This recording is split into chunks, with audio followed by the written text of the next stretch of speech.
Ouais. Ça, les amis, encore du boom, c'est gâté.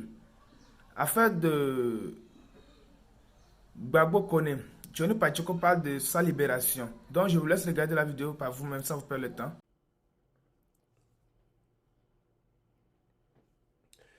Salut, bonsoir à tous les Ivoiriens, bonsoir à toutes les Ivoiriennes, bonsoir également à tous les Africains.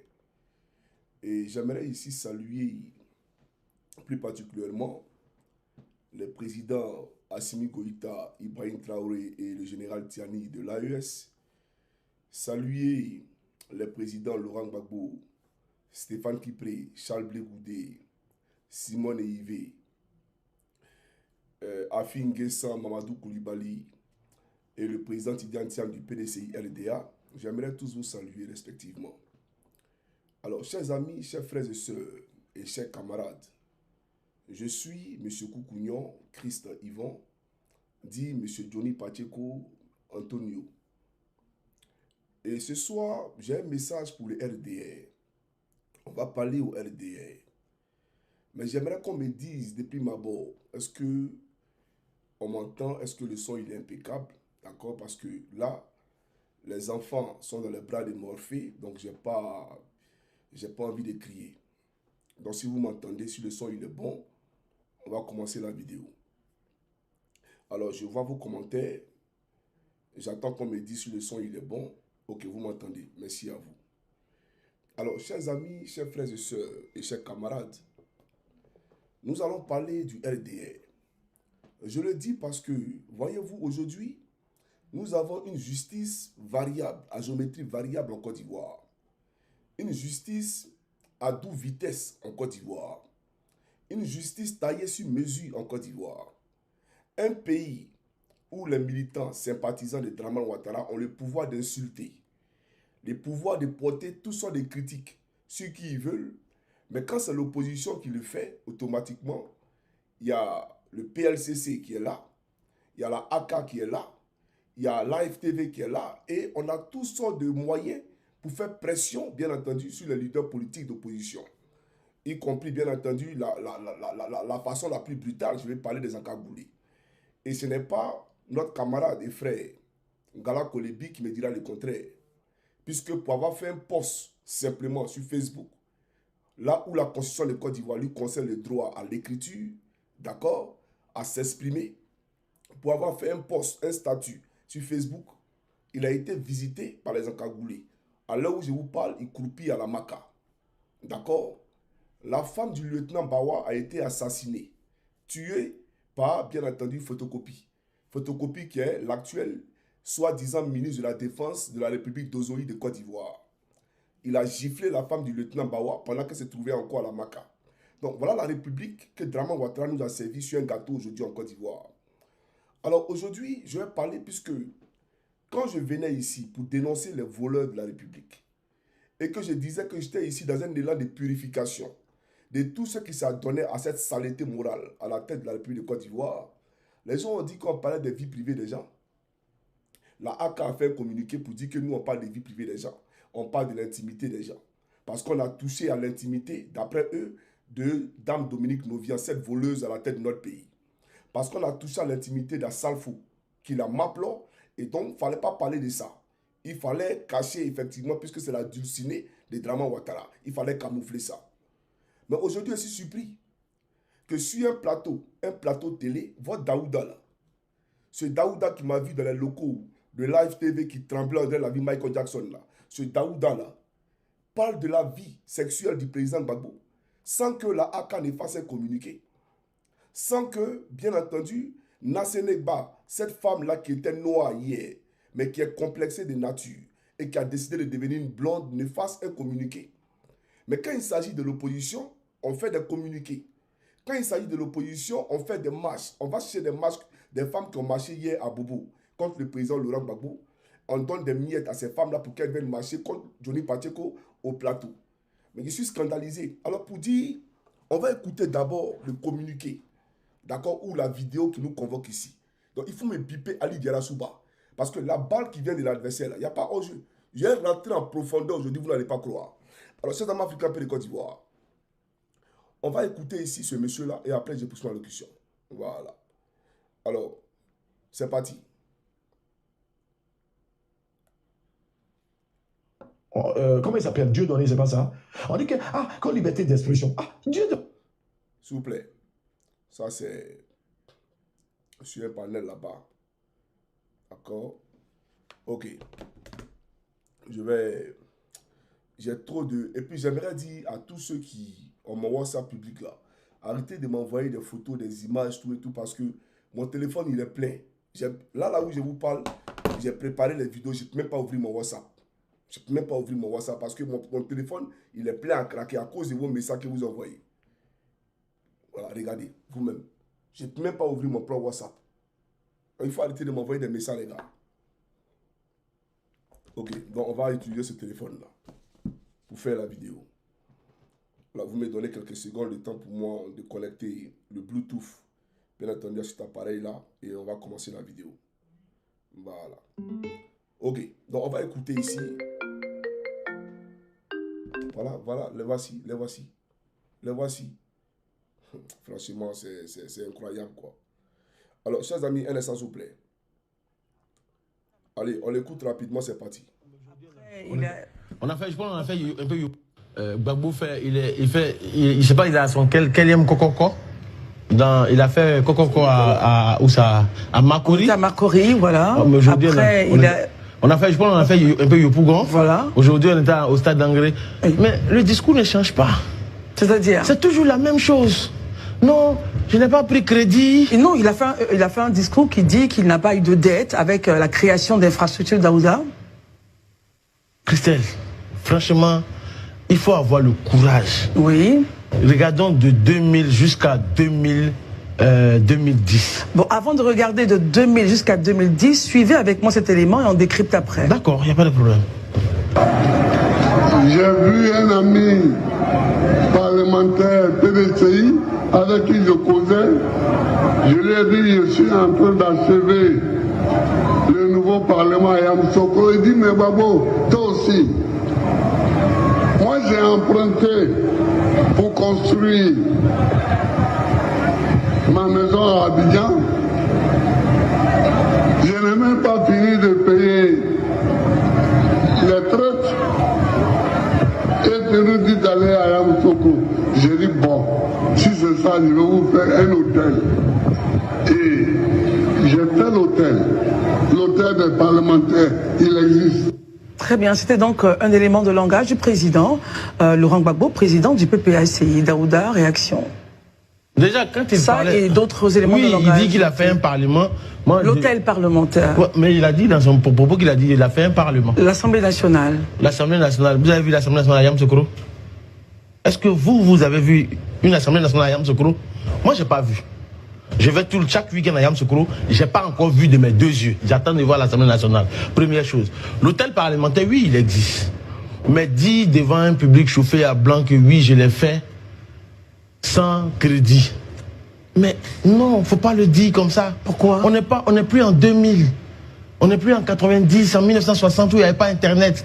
Aujourd'hui, on peut tout vérifier. Et vous avez vérifié? Mais l'hôtel parlementaire, c'est un financement chinois.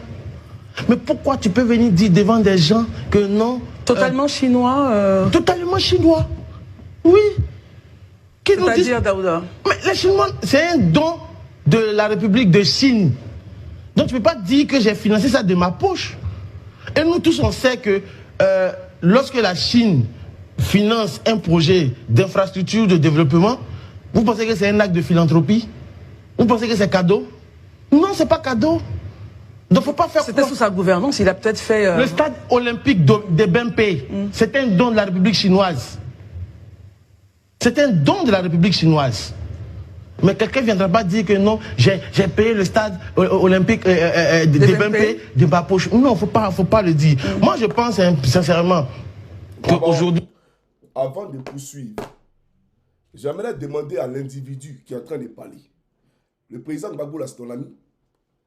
Où tu le connaissais avant? Tu as travaillé dans son gouvernement. Tu étais l'un de ses proches collaborateurs. Au point où tu viens et tu affirmes des choses, c'est-à-dire que tu tiens les allégations sans les corroborer de pièces matérielles, de pièces justificatives. C'est-à-dire que tu te lèves là, non, l'hôtel de Yamoussoukro là, c'est pas Gbagbo qui a construit, c'est les Chinois. Mais sans nous les documents, puisque moi il y a les documents qui prouvent à part entière que c'est le président Gbagbo Laurent qui a construit l'hôtel des députés à Yamoussoukro. Moi j'ai les documents.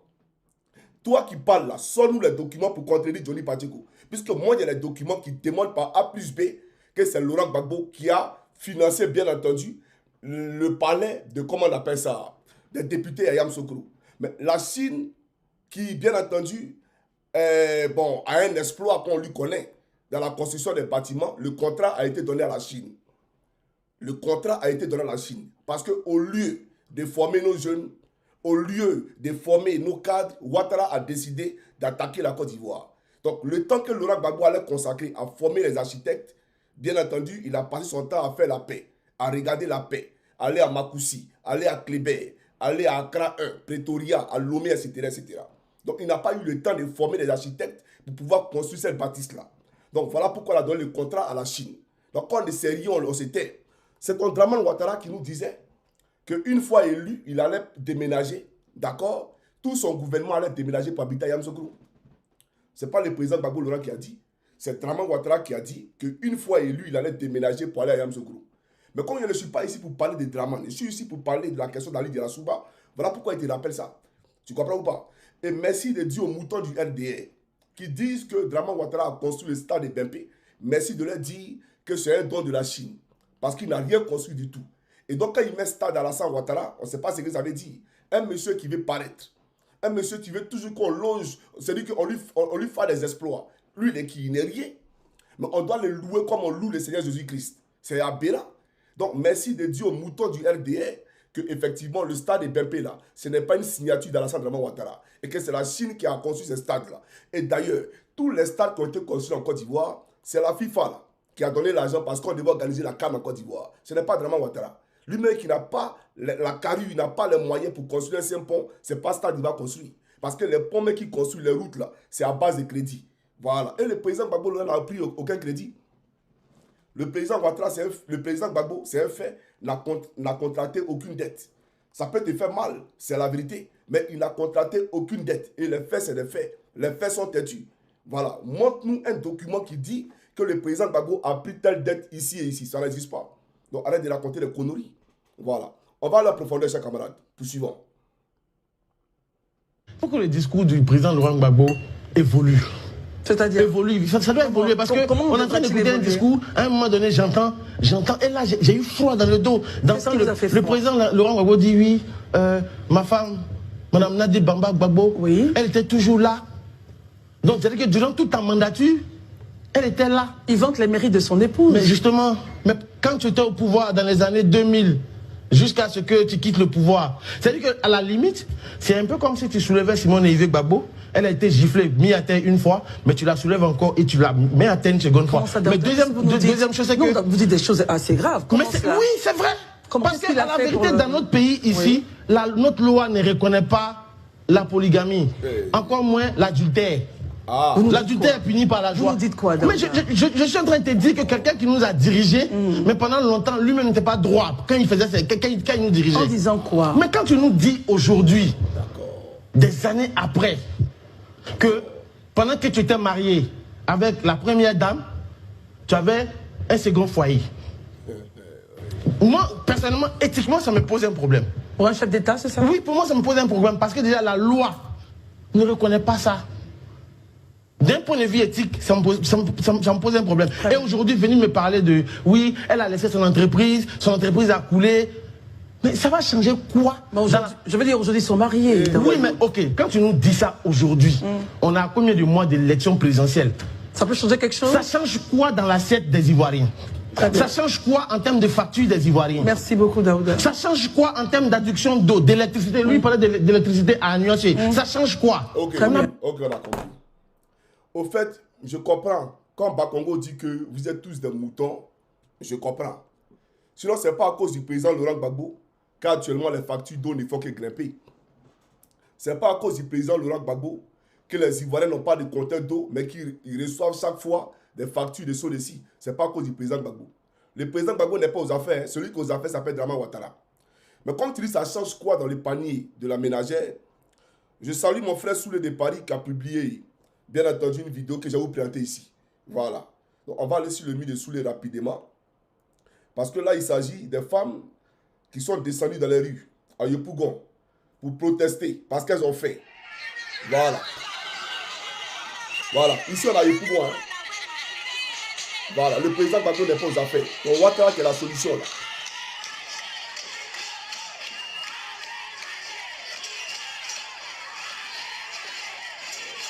Voilà.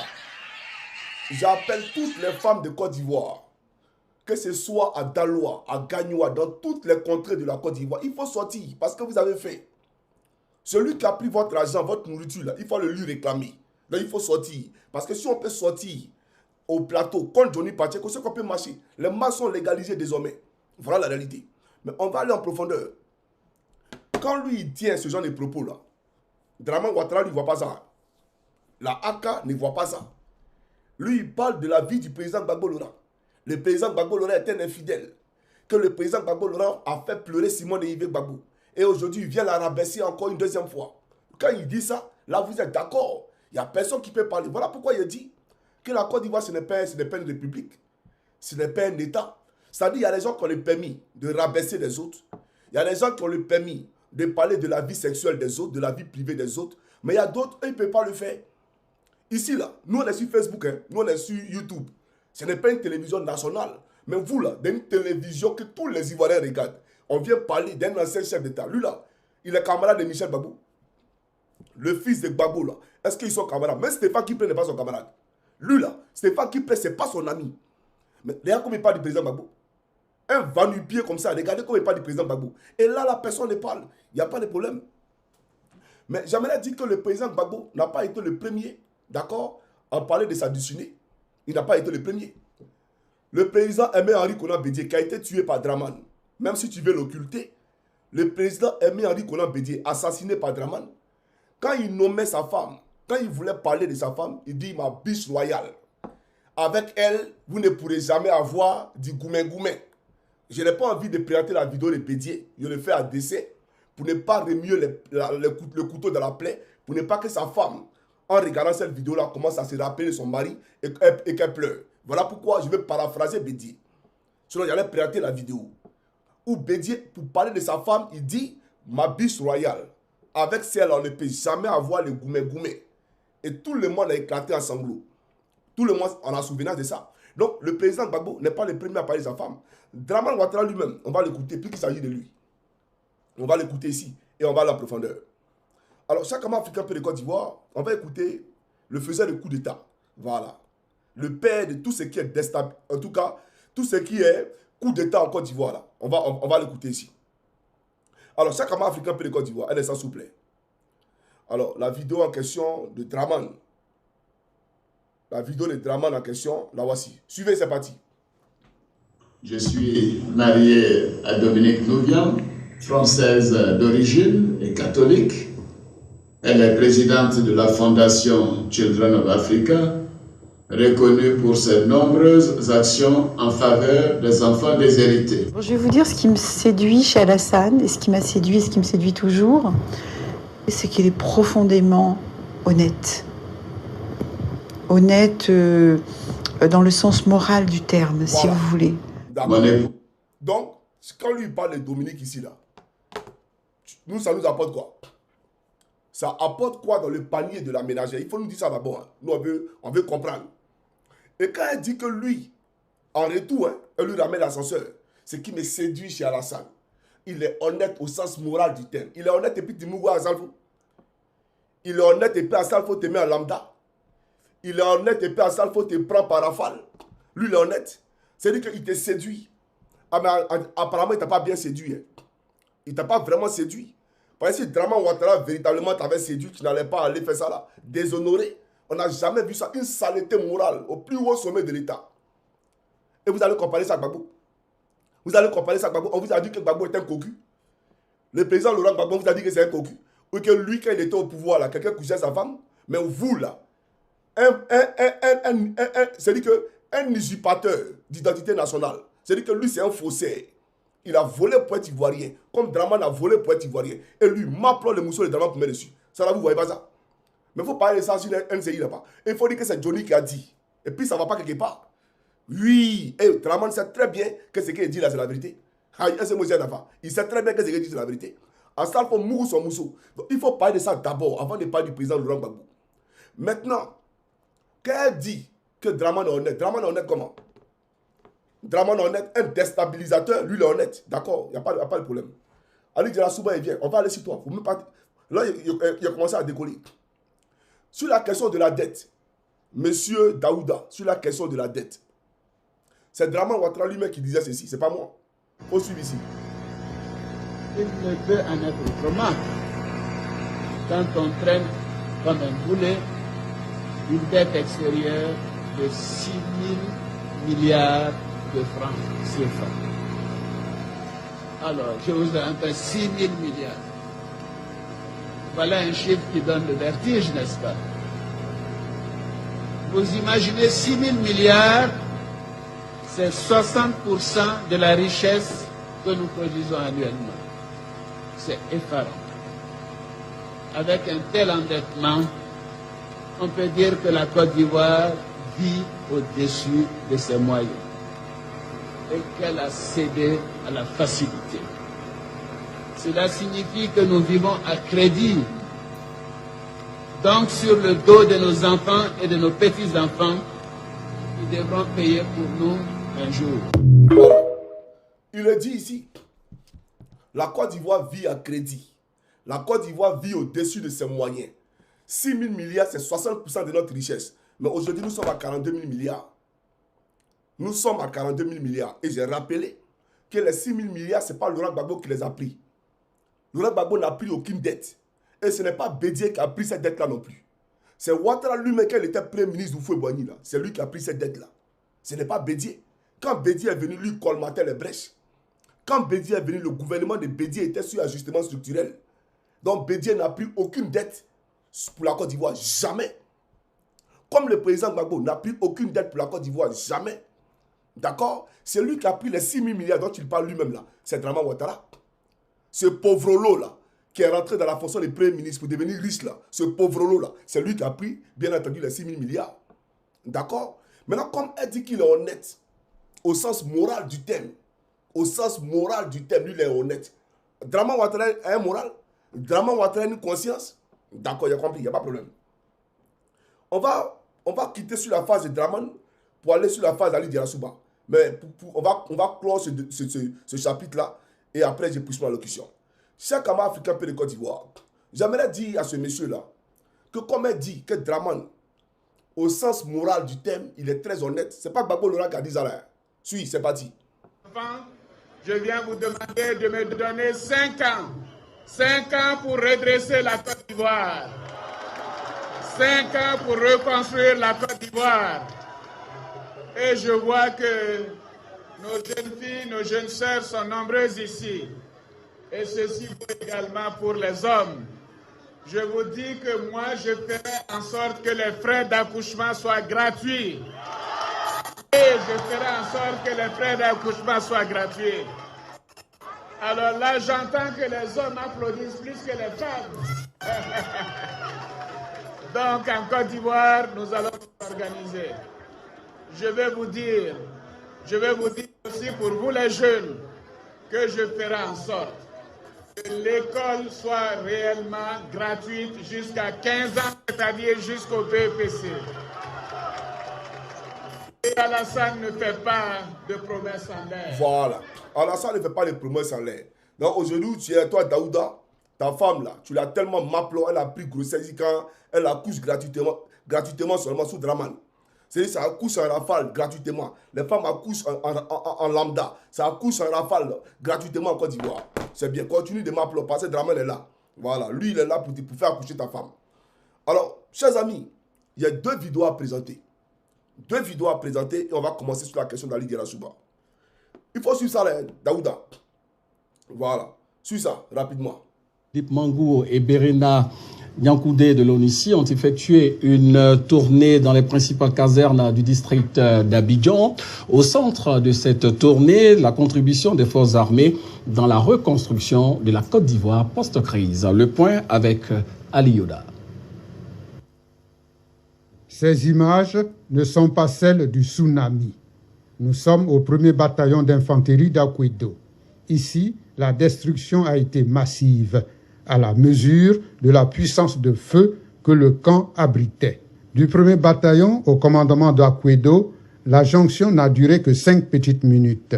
Les généraux étaient attendus et ils le savaient. Face aux hommes de troupes venus aux nouvelles, honneur est revenu au chef d'état-major, le général Philippe Mangou. Est-ce que vous voyez bien? Si vous voyez pas, il faut me dire, les gars. Est-ce que vous voyez, s'il vous plaît? Adressé à eux. La guerre est terminée. Nous sommes en train d'effectuer ce matin le tour des casernes pour nous rendre compte par nous-mêmes des états, des dégâts qu'il y a eu après les différents bombardements, après les combats, afin de rendre compte à Monsieur le Premier ministre, qui est dans le même temps le ministre de la Défense, qui lui également rendra compte de l'état des casernes à son Excellence Monsieur le Président de la République. D'un général à un autre, le message se veut complémentaire et reste le même. La guerre... Ouais, merci d'avoir regardé la vidéo. Likez, commentez et n'oubliez pas de s'abonner. Je compte sur vous pour ce mois de mars. Ciao, ciao. L'objectif n'est pas encore atteint.